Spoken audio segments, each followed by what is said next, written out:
ಯತನ ಮಾಮರ ಯತನ ಕೋಗಿಲೆ ಯತನ ಮಾಮರ ಯತನ ಕೋಗಿಲೆ ಯತನಿಂದತ ಸಂಬಂಧವಯ್ಯ ಯತನಿಂದತ ಸಂಬಂಧವಯ್ಯ ಯತನ ಮಾಮರ ಯತನ ಕೋಗಿಲೆ ಯತನ ಮಾಮರ ಯತನ ಕೋಗಿಲೆ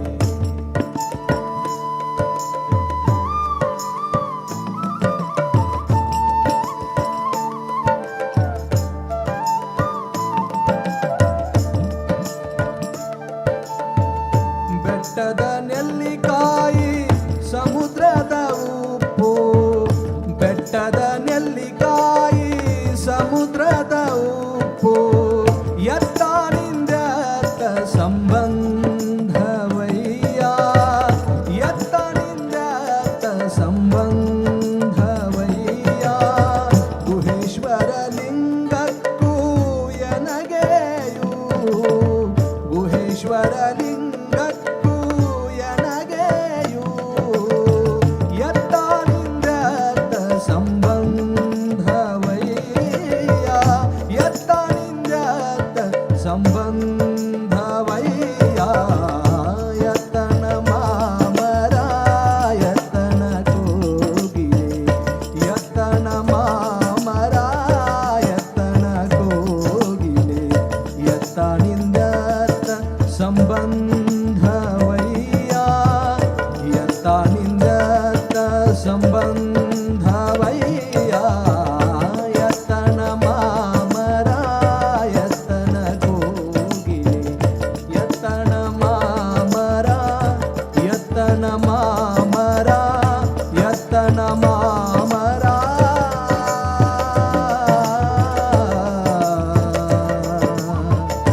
ಯತನ ಕೋಗಿಲೆ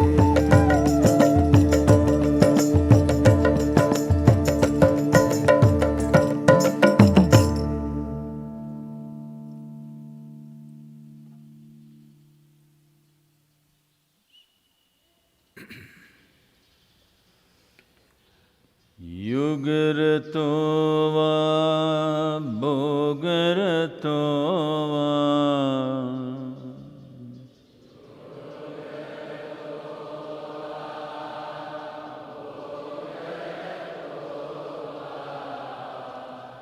संगरतो वा संगविहीनः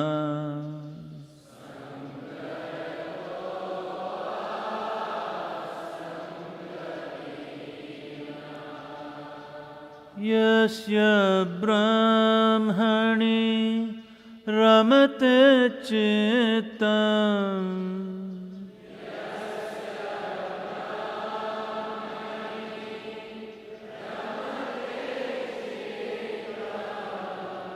यस्य ब्रह्मणि रमते चित्तम्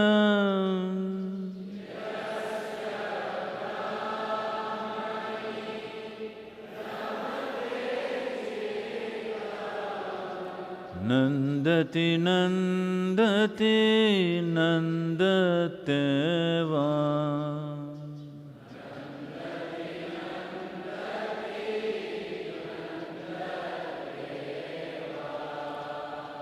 नन्दति नन्दति नन्दते वा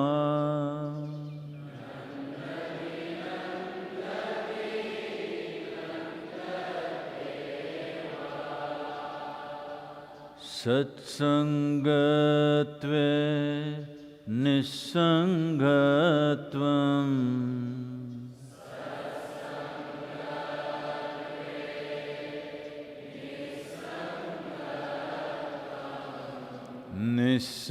निस्सङ्गत्वे निर्मोहत्वम्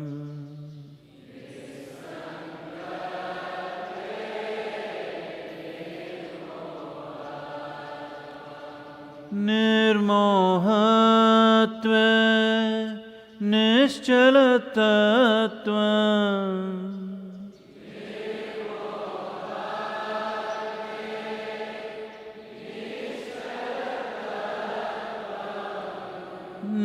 निर्मोहत्वे निश्चलतत्त्वम्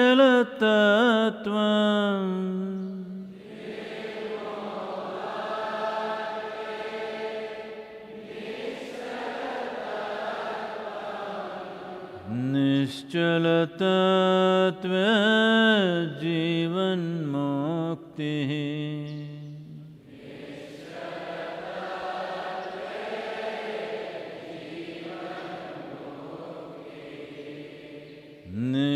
निश्चलतत्त्वे जीवन्मुक्तिः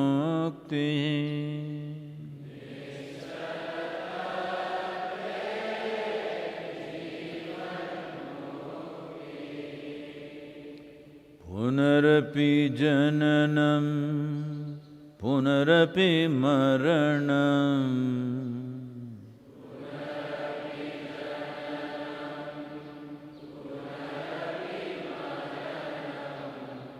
पुनरपि जननी जठरे शयनम्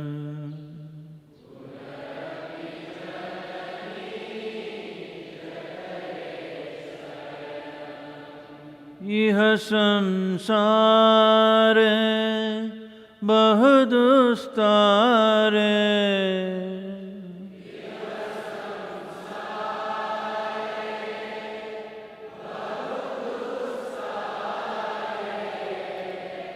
इह संसारे बहुदुस्तारे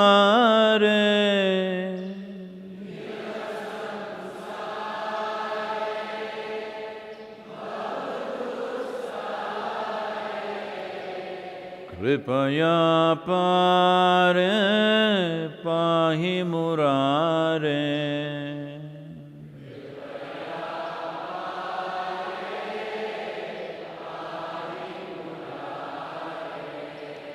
कृपया पारे पाहि मुरारे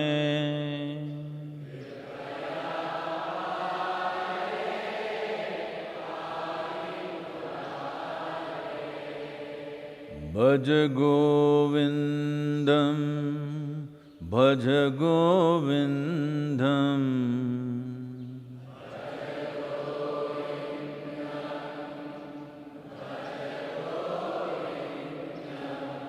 गोविन्दं भज मूढमते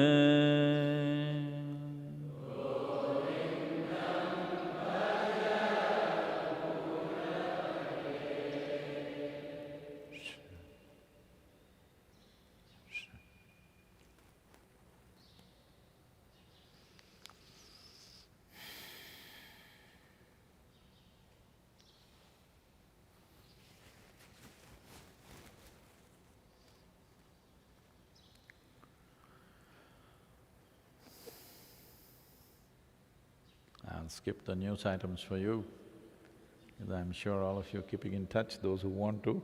Those who don't want to know what's happening in the world, of course you can close your eyes.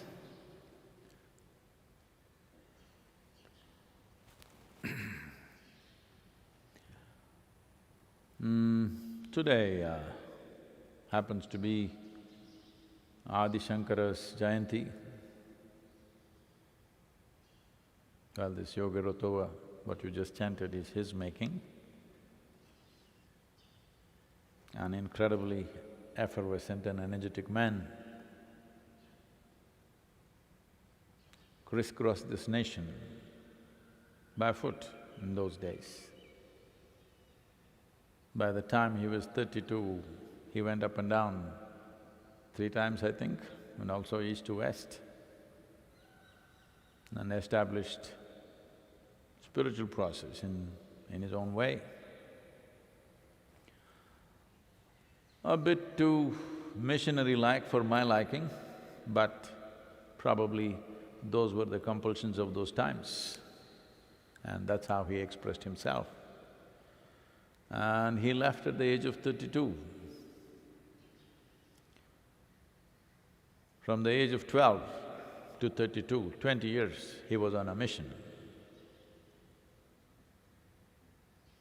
A man, an incredible man.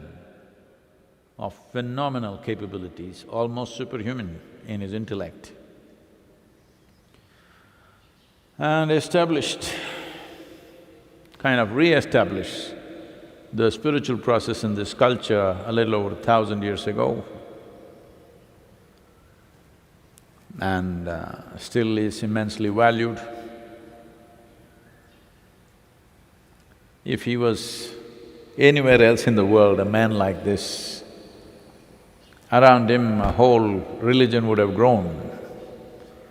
But because in this culture there was no such thing about growing a religion around any human being, even when Shiva came, Rama came, Krishna came, a religion did not grow around them. They became a part of the culture that was already there. So this has always been the way. So Shankara also became a part of this culture as one more luminary, but not the source of everything. That kind of attitude never existed in this culture. Fortunately, it still doesn't. But Shankara did some incredible things.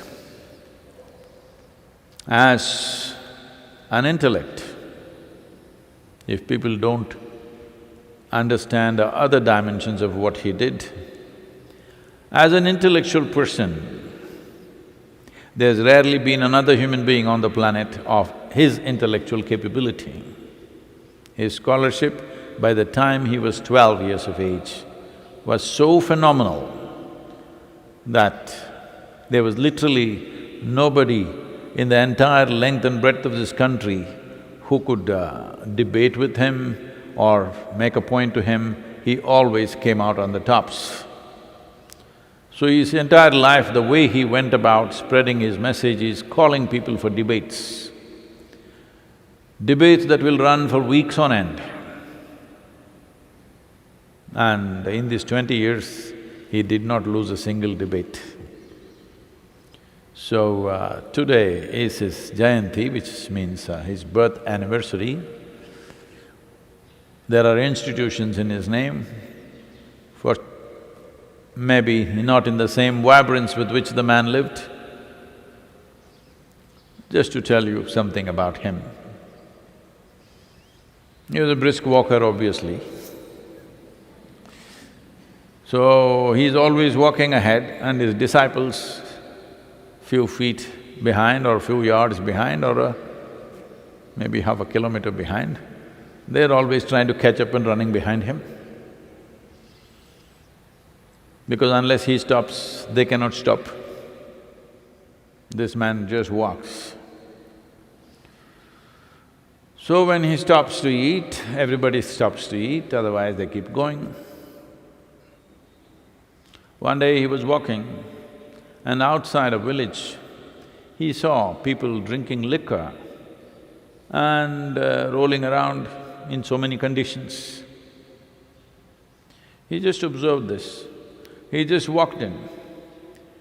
Those days and even today, one of the favorite drinks in the villages is called toddy. It comes from the palm tree. It is something like the Western beer, but it looks like buttermilk. And it can be either very mildly alcoholic or it could be done very strong. This place must have been strong because people were crawling around. So he looked at this, he walked into the toddy shop, he picked up the whole pitcher of toddy and just drank it up. And just walked on, didn't crawl. So his disciples watched him drinking and then among themselves, well, our guru is drinking.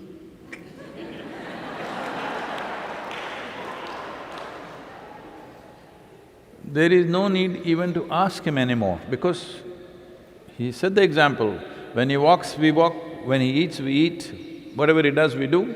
Now he drank, next village, we must drink.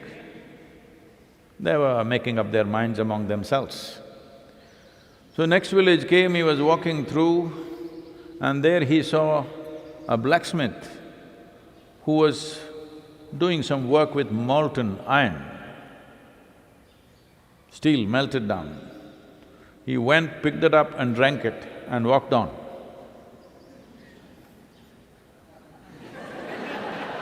Of course, they don't want to drink that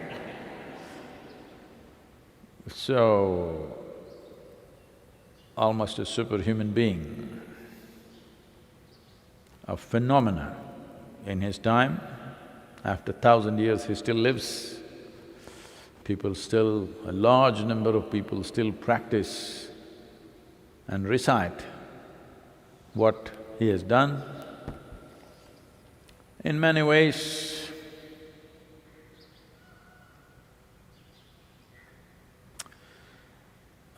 well, I don't take from those traditions, but it is very much like that. He wrote something called as Saundarya Lahari. That means eulogizing the phenomenal beauty of creation,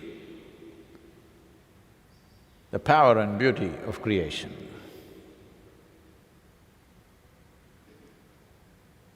So, this was done so that the worship of the feminine lives in this culture. When we were consecrating Bhairavi, certain things happened and certain people were drawn to this and they came and they attended the consecration. After that they came and said, Sadhguru, what you are doing here is exactly what's written in the Saundarya Lahari. I said, well, I never read that because I don't have that kind of thing. My thing is only to close my eyes. When I want to know something, close my eyes. I can't read and get something. Otherwise, I would have been a professor by now.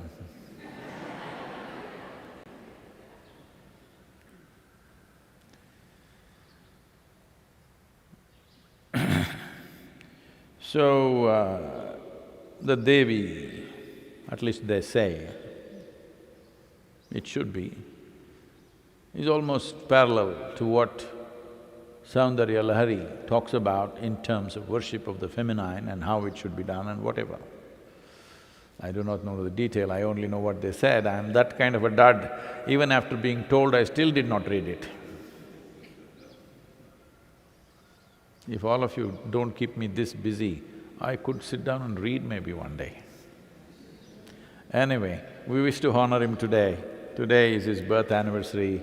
We bow down to him for the kind of being that he was.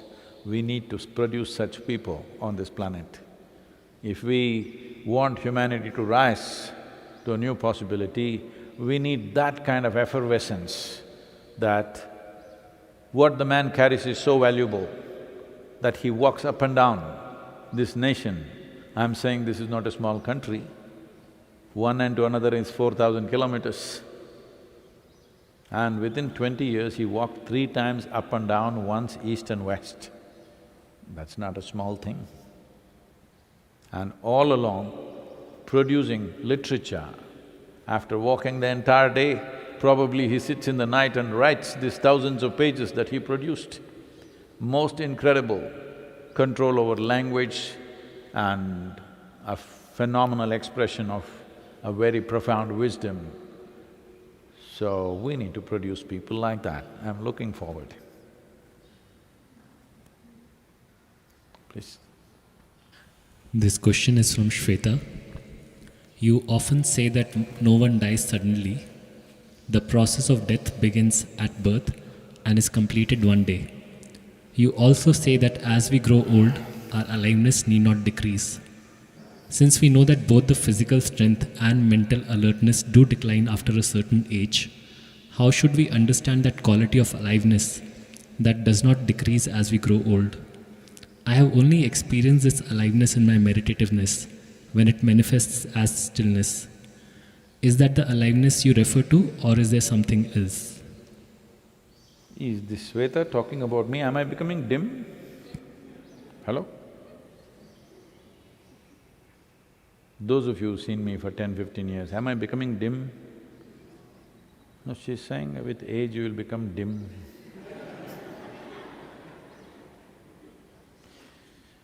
Well,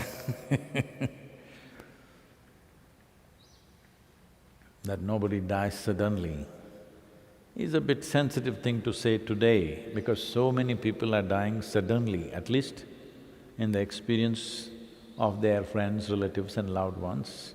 Suddenly, virus, everything was fine, virus, gone tomorrow. Too many people.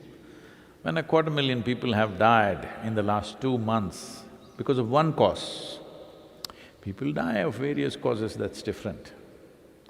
But because of one cause, 250,000 people die. Somebody is making an estimate of this, some kind of calculation, I didn't go through this properly. But they made some calculation, what is the weight of one single virus and how many virus does it take to kill one human being. So many people, 3 million people infected, so many people dead. So what is the number of virus? So what would be their cumulative weight?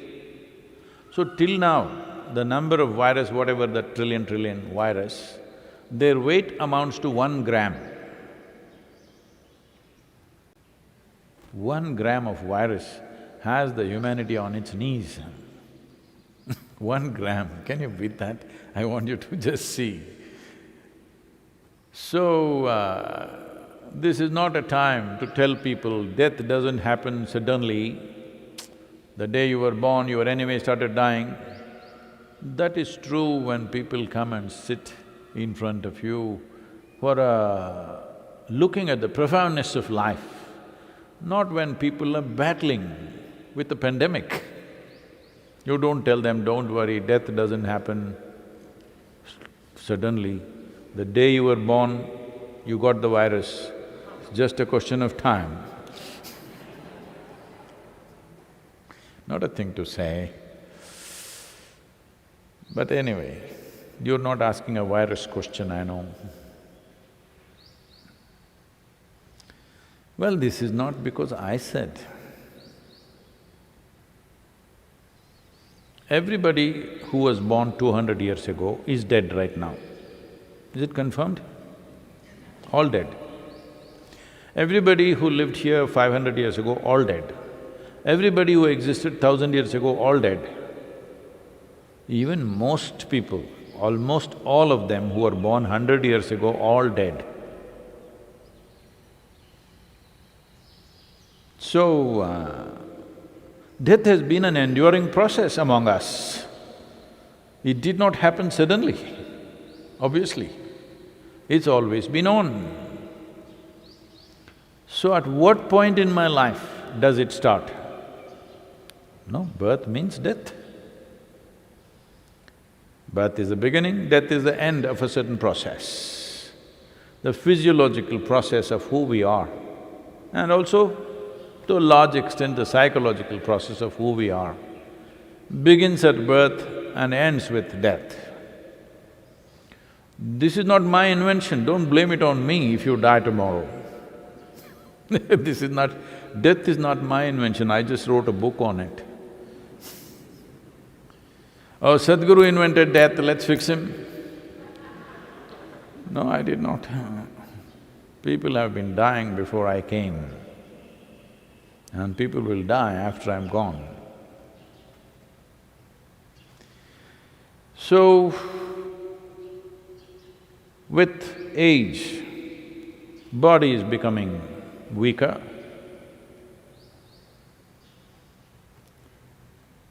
Physical energies also become more feeble.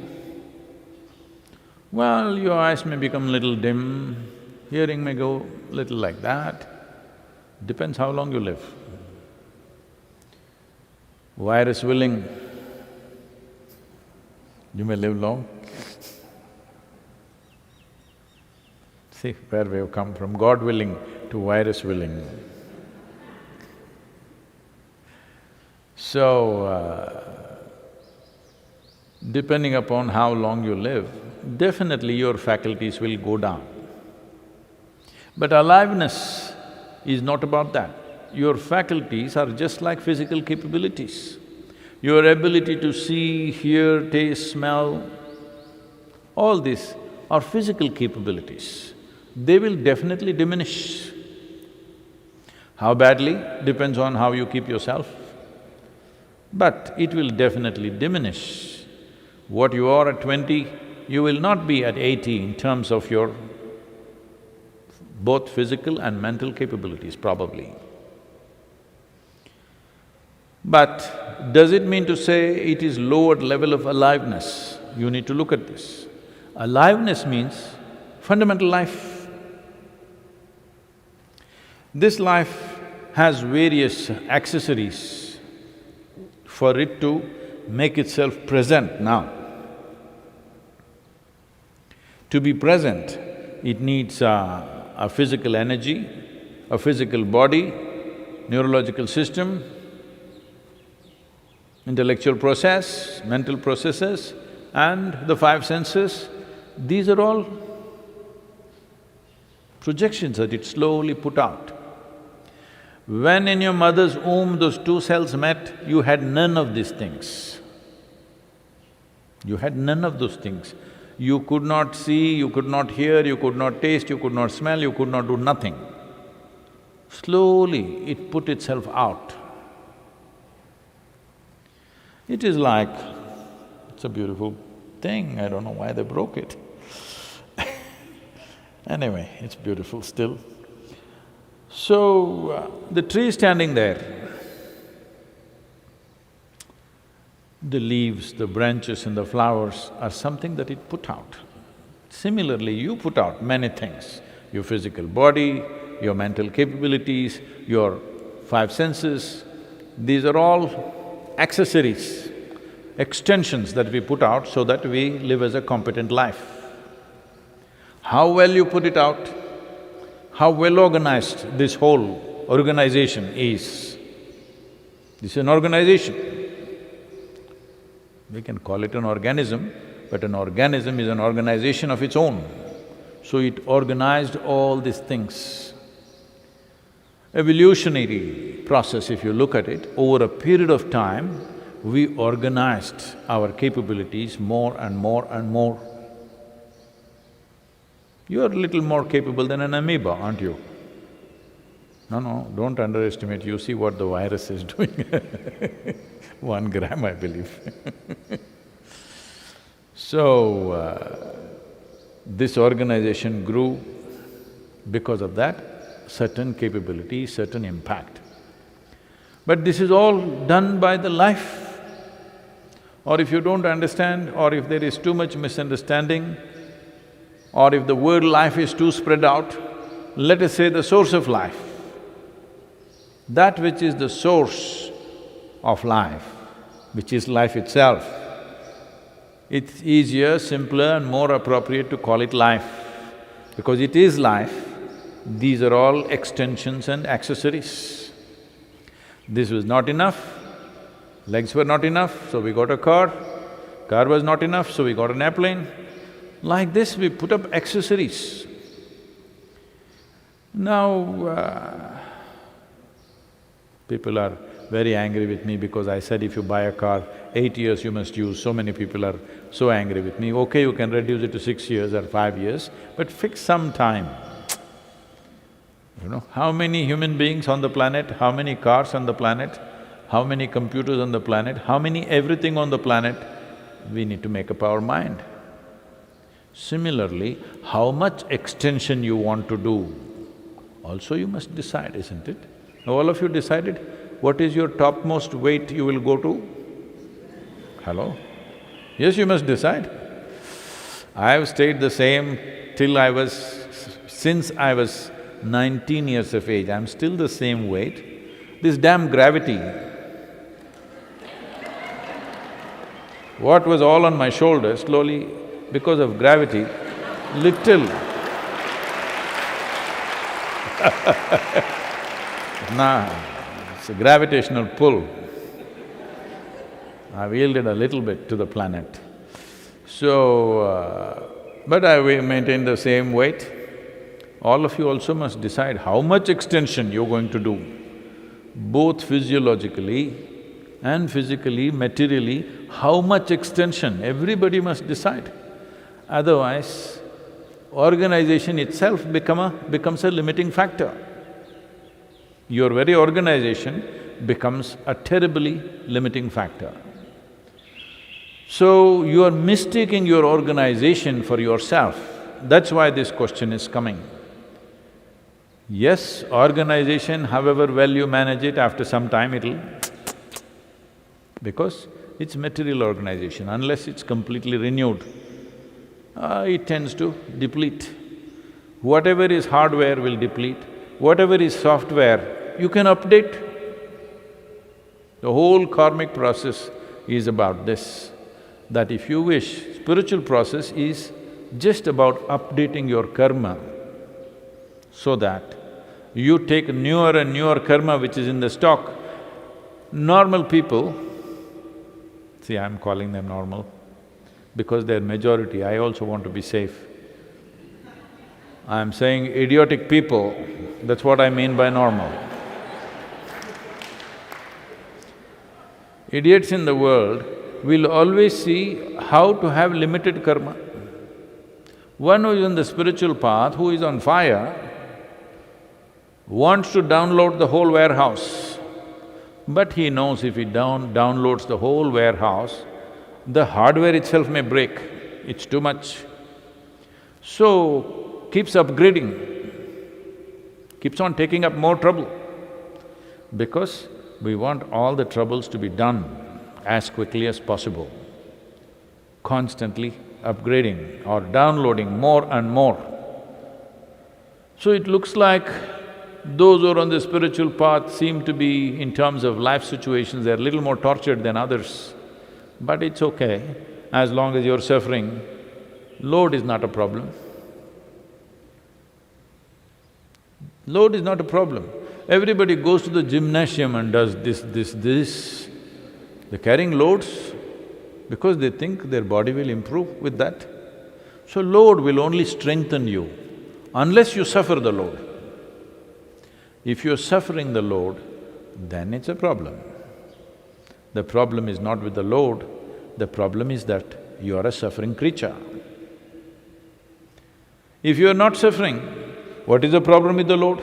You will become very strong. There is a beautiful parable in the yogic culture. That is, it once happened, one young man took his cattle herd for grazing in the forest, which was normal part of life here because this is a pastoral culture. Largely, the wealth in this country was not land, was always animals, cattle. How many cattle do you have? That's your wealth. So, he took his herd to the forest. There, for the first time, he actually witnessed a cow delivering a calf. This is a tender moment.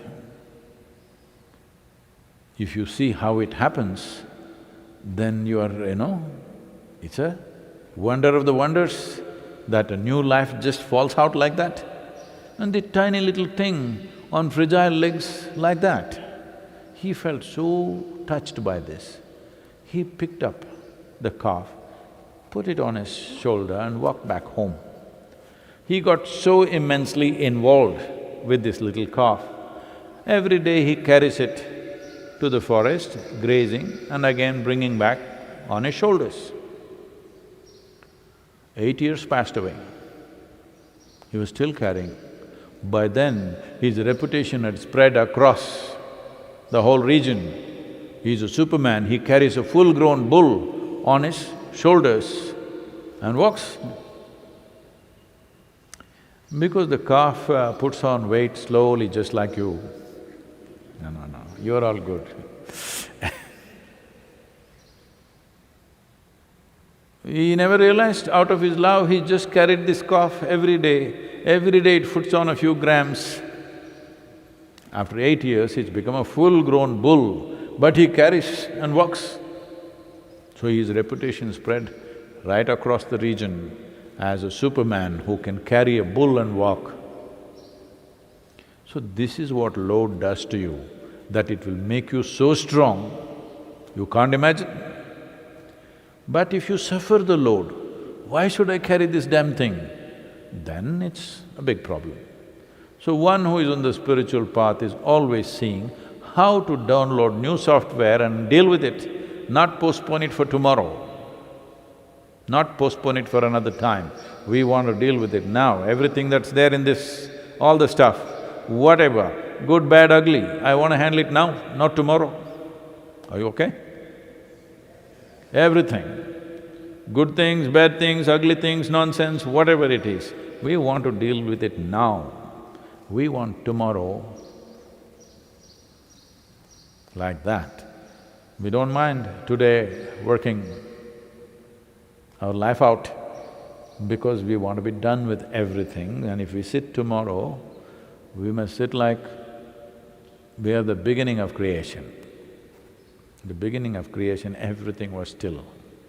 Like that, you must be able to sit. Because the beginning of creation is also invested within you.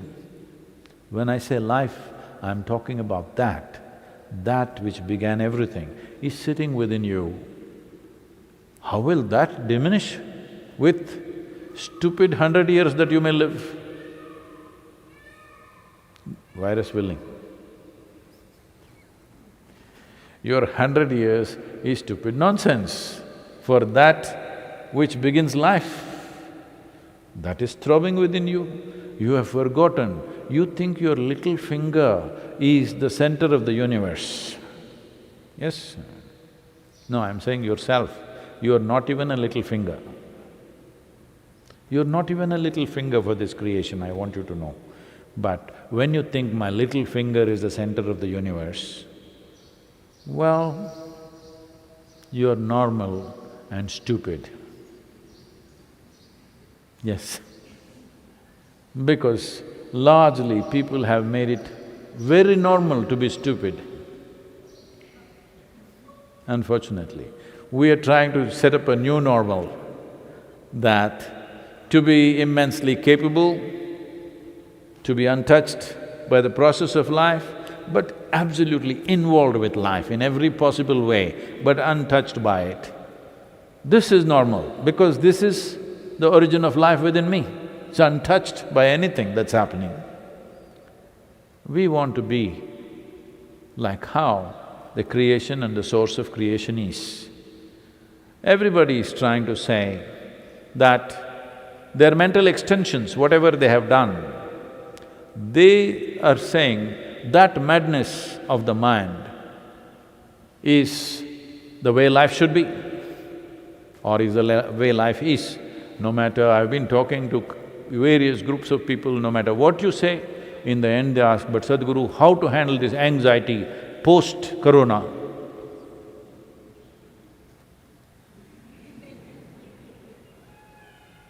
So, you're also asking me the same question. First of all, you accused me that I invented death.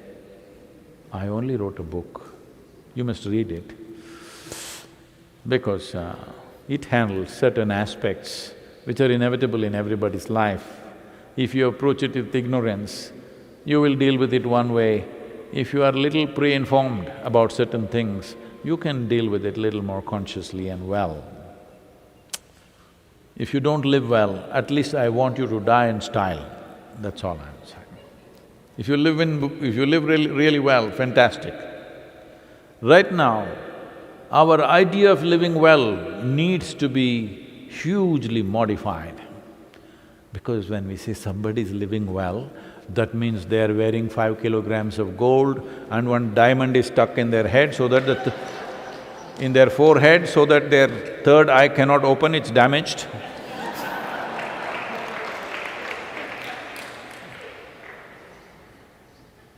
They're eating more than what they should eat, they're wearing more than what they should eat, they're using everything more than what they should use. No, that is not living well. Living well means if you sit here, if you pay enough attention, you are the very source of creation. This is living well. It's my wish and my blessings. You must know this.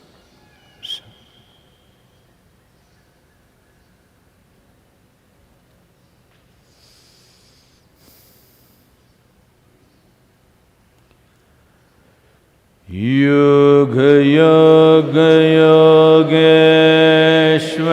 Yogeshwaraya Bhuta Bhuta Bhuteshwaraya Kala Kala Kaleshwaraya Shiva Shiva Sarveshwaraya Shambha Shambha Maha